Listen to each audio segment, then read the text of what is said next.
Hey guys, it's Paul Trimmer here from Puerto Vallarta. Today's video is about getting your immigration, your temporary residency or permanent residency. So we're going to go and chat with a lawyer a little bit about the process and the steps that you have to go through.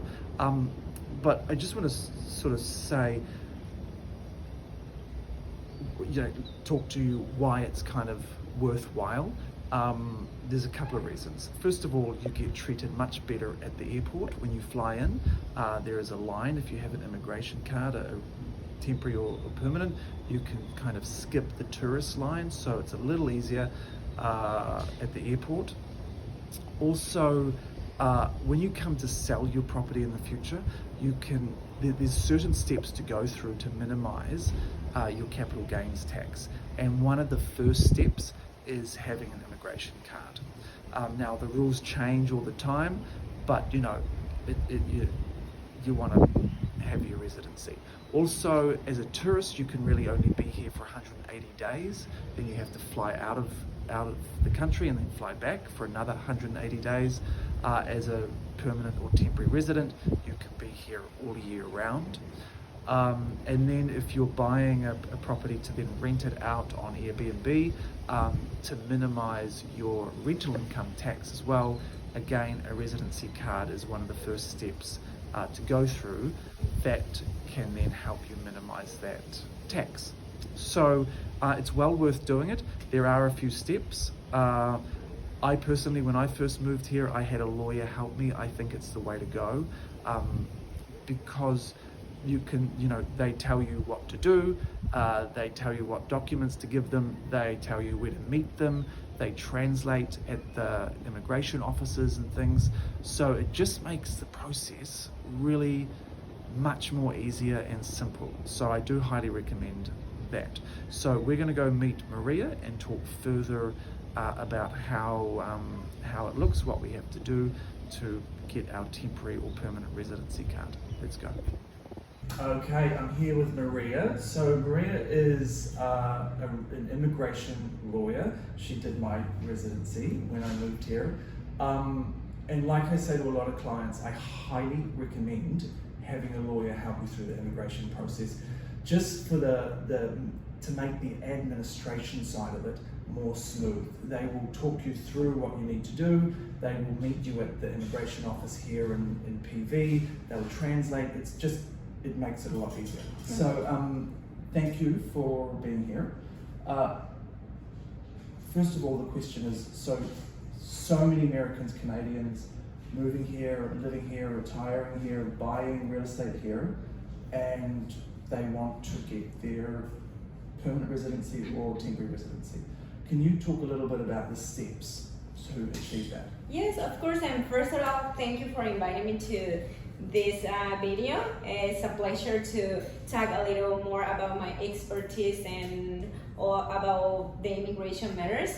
And regarding your question about for the residency, in Mexico we have two types of residency: is the temporary and the permanent residency.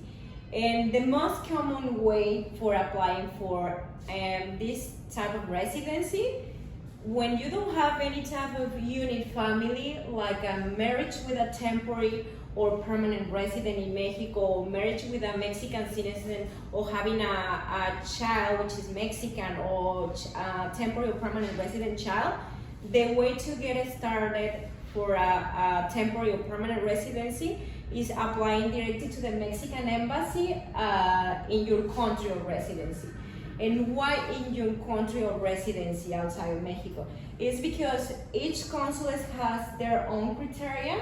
And if you decide, for example, to apply in Costa Rica, but you are from United States, the consulate in Costa Rica might tell you that you can apply there because you are not from that place. That's why always I suggest, if you are going to apply for a temporary or permanent residency visa, you must do it at the nearest Mexican consulate of your country of residency.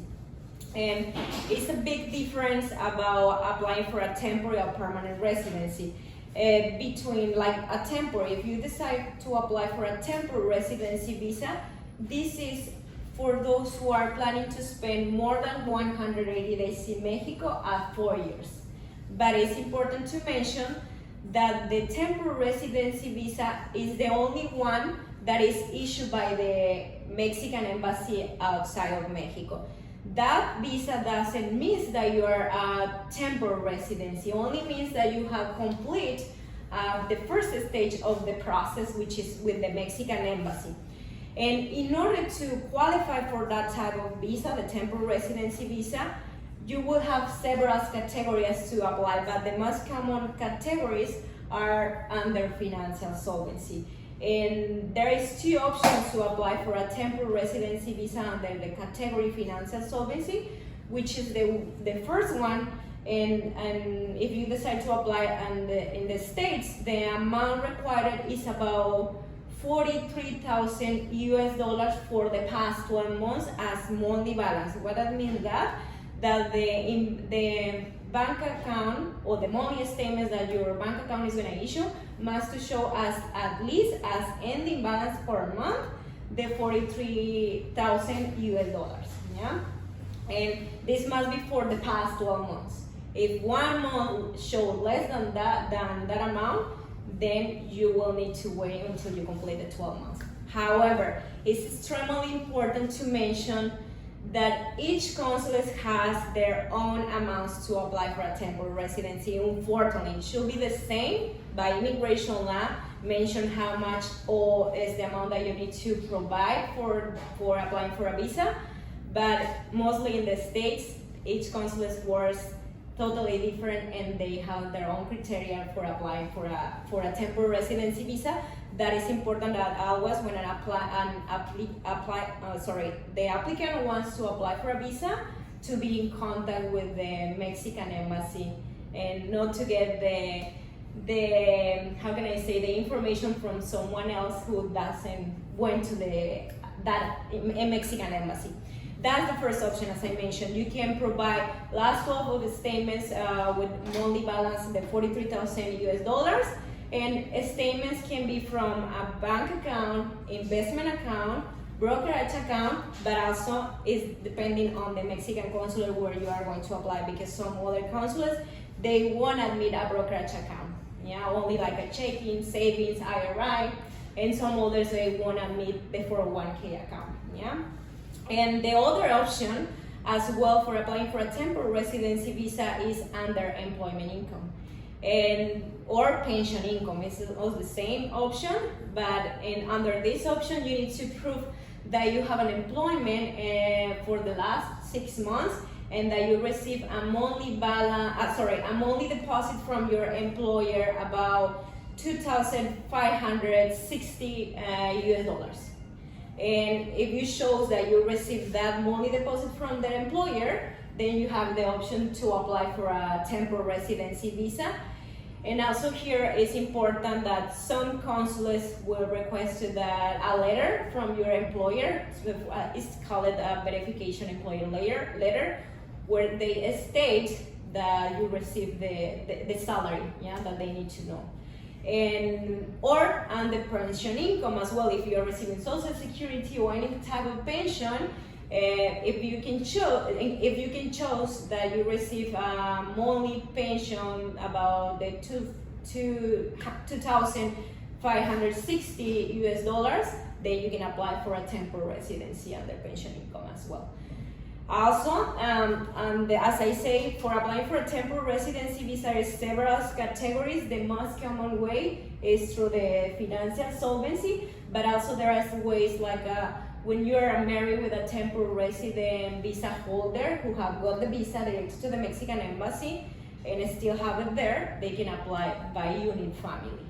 But in order to apply by unit family, the person, the spouse who has got the temporary residency visa will need to prove that he can support the other spouse for applying for a temporary residency, and is required to show about $865 US, yeah, for supporting his spouse.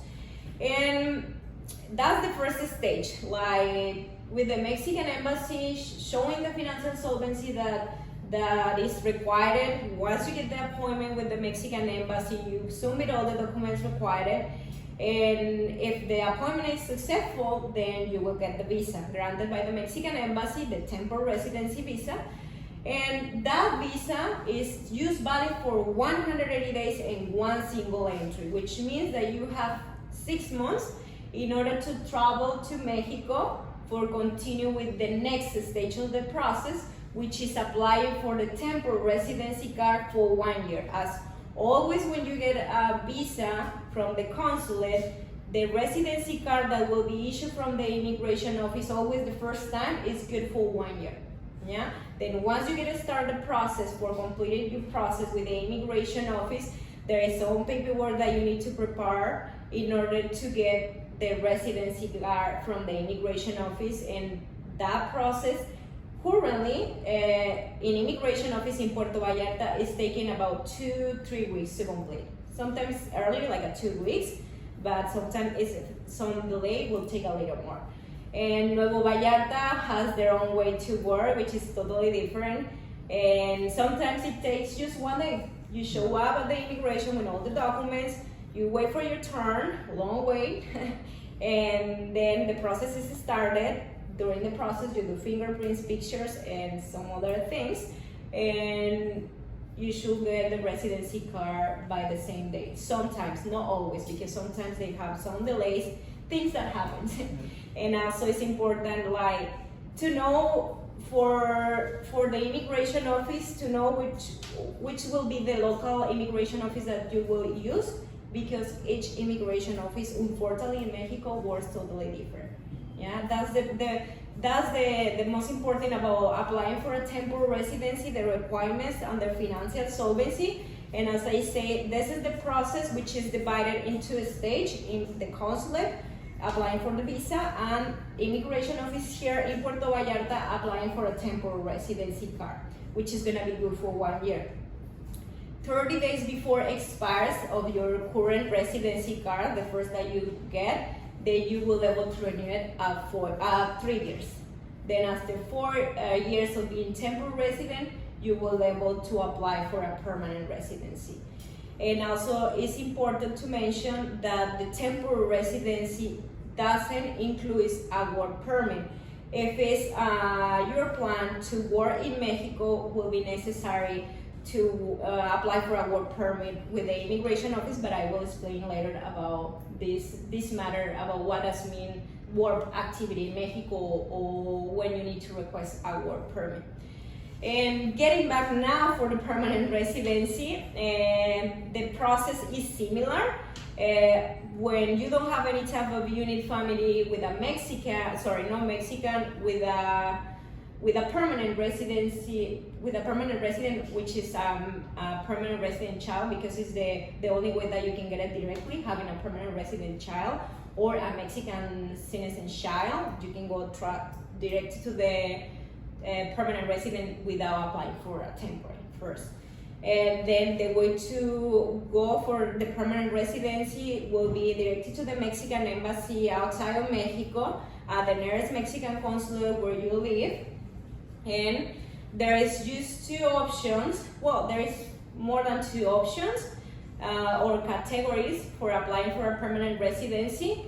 The first is the financial solvency as well, but under this type of residency visa, the one that is applied directly to the Mexican embassy, it's important to mention that by immigration law, this visa should be for those who are retired or pensioner, or who has a directly unit family, like having a permanent resident child or a Mexican child.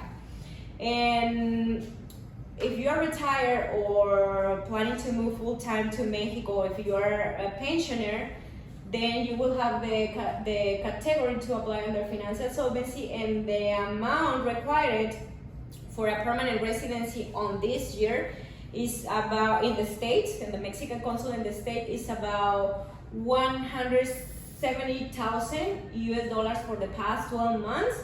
And this is the same. You can provide bank statements showing a monthly balance or ending balance per month with at least 170,000 US dollars for the past 12 months prior the date of the appointment, or under pension income. And the pension income that you need to prove that you receive from Social Security or combining pensions is about 4,400 US dollars for the past 12 months. And I forget to mention that also the amounts required in Canada, because approximately in Canada, the amount required is about 223,000 Canadian dollars for the past 12 months, and the pension income is about 5,400 Canadian dollars for the past 6 months. Yeah, showing the money deposit from the pensions on your bank account for the past 6 months, and then you will be able to apply for a permanent residency visa. Or as well, if you have a unique family in the States, like with a permanent resident in Mexico, but must be a son or daughter, or a Mexican child, then you will be able to apply by unique family for a permanent residency directly. Yeah. And then once you get the visa from the consulate, if the interview is all good, the visa, it's important to mention that all visas can be issued from the consulate between 1 to 10 business days. Most consulates do it on the same day of the interview, but some others takes time to issue the visa. And this visa, either the temporary or the permanent, is gonna have the same expiration, 180 days. And the applicant must to enter to Mexico before expires in order to continue with the next stage for getting the permanent residency card. And this can only be obtained at the immigration office, the nearest of where you have your address. If you live in Nayarit state, then you will need to go to Tepic immigration office or Nuevo Vallarta immigration office. But if you live around Puerto Vallarta, which is Jalisco state, you need to go to the immigration office in Puerto Vallarta. Yeah, you can start in a different immigration office if you don't live in that office, because that's by immigration law. And also, before I forget, I need to mention about the amount required for a temporary residency visa for the people who are living in Canada. Canada is the place that is more, the consulates that are in Canada, almost all the consulates in Canada are handling the same amount. That's one of the consulates that I prefer, because they have the same rates, and no, it's really different than the States. But in Canada, the amount for applying for a temporary residency visa is about 55,600 Canadian dollars for the past 12 months as monthly balance, or underemployment or pension income, which is about 3,400 Canadian dollars approximately. Yeah, that's the amounts in order to apply for a temporary residency visa in some consulate in Canada. And of course, as I say, in order to apply for any type of these visas, it's important to know the way to apply on each consulate. And because my firm do this, we know how get in contact with them, because one consulate can tell you can book an appointment by phone call or by email, and some other you can tell you we have a website for booking appointments and you need to log on this day, and it's totally different each consulate. Yeah. And also some consulates we request you for providing the statements to them to be a certificate, like stamped by the financial solvency, in order to present them as original. And some other consulates will tell you to present the statement just print it out. That's it. Yeah, that's the way that the consulate handles the visas requirements. Yeah, and do you need to ask me another thing? So there's lots involved. You can see why having a lawyer guide you, in particular your circumstances, through these processes, for your situation, your financial situation, whatever. Quick question, if you're buying real estate here, can that help you get the residency card? Yeah, I almost forget that part. As I say, for applying for a temporary residency, there are several categories. I only mentioned the unit family and the financial solvency. But of course, it is a way if you own a real estate in Mexico to apply under real estate in Mexico for a temporary residency visa. And approximately the value that the property the value of the property must be around 6,700,000 Mexican pesos. Okay. Yeah.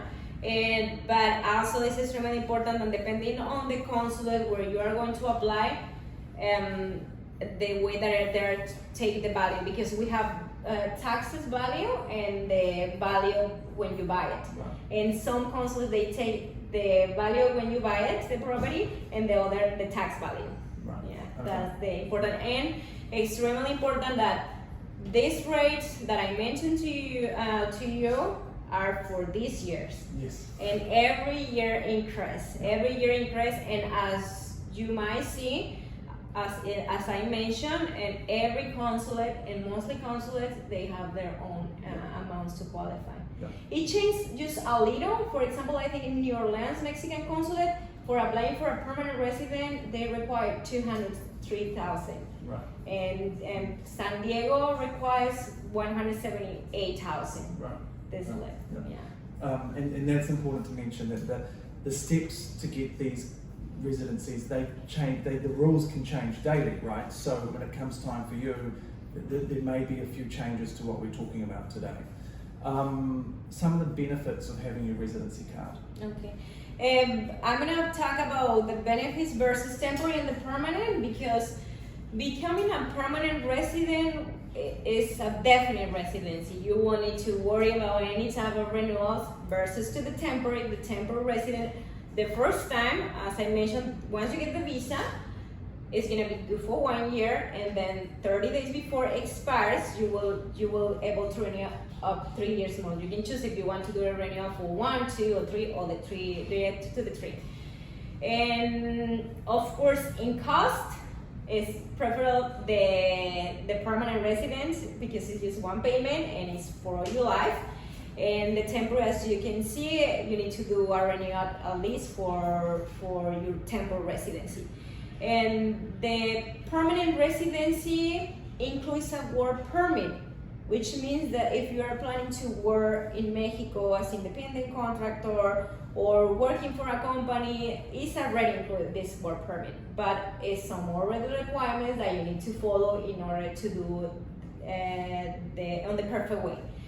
Versus to the temporary resident, this temporary residency doesn't include a work permit, which means if you want to work for a company in Mexico, or if you want to work as independent contractor in Mexico, you won't able to do it unless you apply for a work permit. And yes, there is ways to apply for a work permit when you are a temporary resident. And becoming also a permanent resident give you the benefits that you don't need to, as I said, you don't need to worry about the renewals, about taxes as well. If you own a property in Mexico, to reduce the capital, I have here I'm not pretty sure, but I have here that if you are a permanent resident, with sometimes the notary, or you can exempt the capital gains versus to the temporary, because they require it to be a permanent. And the temporary, depending also the value of the property and all the taxation, but also the temporary will help you to reduce capital gains. Along with a few other steps. Exactly. Yeah, exactly. And also, the temporary resident give you the benefit if you're planning to drive a foreign car to Mexico, Canadian car, US car, you will able to do it unless you apply for a TIP, which is a temporary importation permit at Banjército. And you will able to drive as long your residency status, and you will need to do renewals about this permit as well. But as a permanent resident, you are not allowed to drive a US car or a Canadian car, any foreign car to Mexico, unless you get it imported to Mexico. And not all the cars can be imported or legalized. Yeah. Also, becoming a permanent give you the benefit if you are married, you can sponsor your partner and he will able to apply for a temporary resident, because being married doesn't give you, with a permanent doesn't give you to apply directly to the permanent, use temporary. And then you can apply for a permanent after a few years.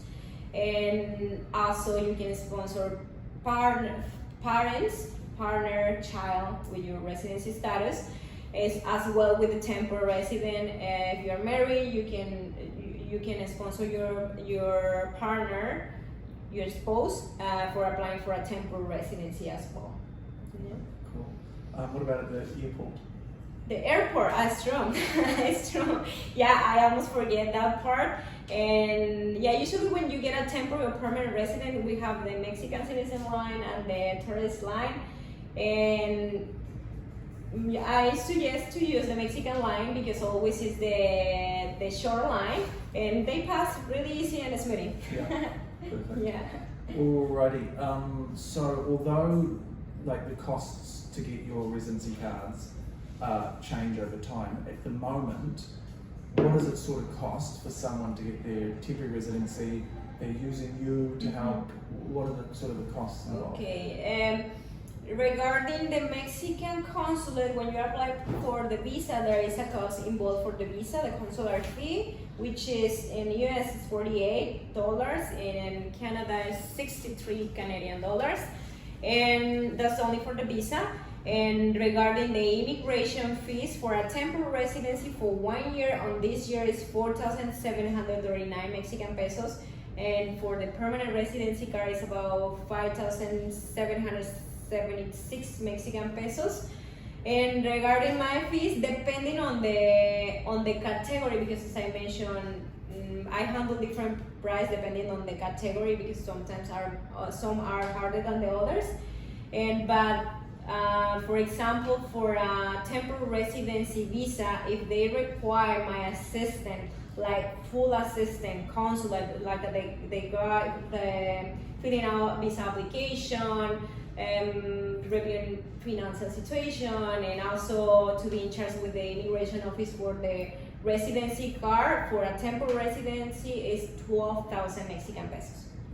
And for a permanent residency visa is 16,000 Mexican pesos, which is the full assistant. But sometimes I also give the option to my clients, you can have a Zoom call with me, I can mention how it works with the consulate, and you can try to do it by your own at the Mexican embassy. Once you get the visa, you can contact me and I can help you only with the stage with the immigration office. And when they do it, they decide to do it on that way, like when I'm not involved with the Mexican consulate, the fee for a temporary residency card, for switching the temporary residency visa for temporary residency card is 6,000 Mexican pesos, in addition of the immigration fees, of course. And for the permanent residency card process with the immigration office is 6,650 Mexican pesos, in addition of the immigration fees. Yeah, so my fees is only individual, and the rest is just immigration in addition. Perfect. Last question: if someone wants to get their passport, is that an easy process? What are the sort of things? This is a question that also I have received for other clients. That it's really important to know the difference between a residency and a Mexican citizen. In order to apply for a Mexican citizenship or to get a Mexican passport, first you need to go through the process for a residency in Mexico. And mostly cases for applying for a Mexican citizen, you must as a resident, you must spend 5 years of residence in Mexico. And on the last 2 years of that 5 years, you need to spend the longest time that you can, if you want to become a Mexican citizen, your exit from Mexico for the last 2 years, it must be more than 6 months, more than 180 days in total for both. If you want to become a Mexican citizen, that's the biggest requirement to prove that you have been in Mexico for 5 years as a resident. And during the last 2 years of the application, you must be more than 180 days in total for the 2 years, for the last 2 years. And also, if you are if you are on the age of 60, less than 60, you will need to have a test, and you will need to prove that you speak Spanish, because the test is going to be in Spanish, and it's about the culture and history of Mexico. Once you pass the test and all that, you can get, or you can become a Mexican citizen. Of course, there is a fee involved. For getting the Mexican citizen, it's not directed to the immigration office, it's a different office. It's Global Affairs in Mexico. It can be Tepic, Guadalajara, Ciudad de Mexico, and also the timing depends on where you apply for the Mexican citizen. Once you get the Mexican citizen, then you can apply for a Mexican passport. There is some ways that you can do it early than 5 years, but this depends, like if you are married with a Mexican, if you have a Mexican child, and also if you are from some country of Latin America, there's like some exceptions to apply or become Mexican citizen before the 5 years. And that's the only way that you can become a Mexican citizen. There is other ways, like when you have Mexican parents and you have born in the States or Canada, which is different process. Yeah, totally different. But I think in conclusion, if you're wanting to retire down here, live down here, buy real estate down here, you really just need to go for your temporary residency or permanent residency. Right. Anything else? Yeah, it's important also to mention, in my opinion, if you want to apply for a temporary residency visa or permanent residency visa, if you are going to try to do it by yourself, get in contact with the Mexican consulate directly to them, in order that you have an exact information from where you are going to apply. And also, it's important to mention about getting the temporary or permanent resident in Mexico. It's important to have it if you are going to buy a property in Mexico, or if your plan is to buy a property in Mexico, because as I mentioned, the biggest benefit owning a property here in Mexico, in the future, if you want to sell it, you will be able to reduce the capital gains. You might be able to reduce the capital gains in Mexico, and also becoming a resident in Mexico give you the benefit to open a bank account. You might hear that it's maybe one bank that they don't require to be a resident in Mexico to open a bank account, but the rest of the banks, they will require to you. And also, if you want like to get another benefit that I can tell if you become a resident in Mexico, there is a senior discount card that you can apply. But the biggest requirement, the biggest benefit, as I say, if you are planning to spend long term in Mexico, the best option is applying for a residency.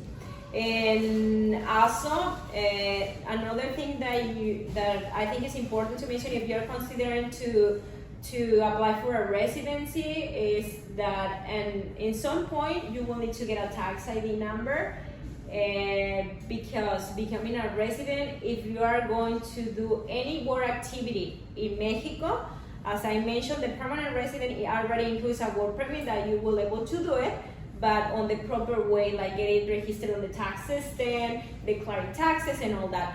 But with the temporary resident, immigration doesn't allow us to do any work activity to the temporary resident who doesn't have a work permit. And the work activity considered by the immigration office is any activity where you receive a Mexican income. And this includes if you have a property in Mexico and you are doing rentals and getting money from that rentals, then if you are temporary, you need to get a work permit. Yeah.